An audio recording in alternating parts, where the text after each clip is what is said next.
The executive power in our government is not the only, perhaps not even the principal, object of my solicitude. The tyranny of the legislature is really the danger most to be feared, and will continue to be so for many years to come. The tyranny of the executive power will come in its turn, but at a more distant period. In questions of power, let no more be heard of confidence in man, but bind him down for mischief by the chains of the Constitution. He who knows best knows how little he knows. Good wine is a necessity of life for me. Where the press is free and every man able to read, all is safe.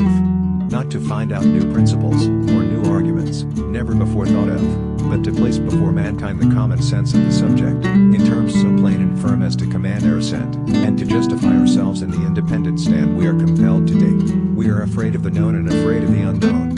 That is our daily life, and in that there is no hope, and therefore every form of philosophy, every form of theological concept, is merely an escape from the actual reality of what is. All outward forms of change brought about by wars, revolutions, reformations, laws and ideologies have failed completely to change the basic nature of man and therefore of society. In every country and in every age, the priest has been hostile to liberty. He is always in alliance with the despot, abetting his abuses in return for protection to his own. Let us save what remains, not by vaults and locks which fence them from the public eye and use in consigning them to the waste of time, but by such a multiplication of copies, as shall place them beyond the reach of accident. A great deal of love given to a few is better than a little to many. The principle of spending money to be paid by posterity, under the name of funding, is but swindling futility on a large scale. I have sworn upon the altar of God, eternal hostility against every form of tyranny over the mind of man. The boisterous sea of liberty is never without a wave.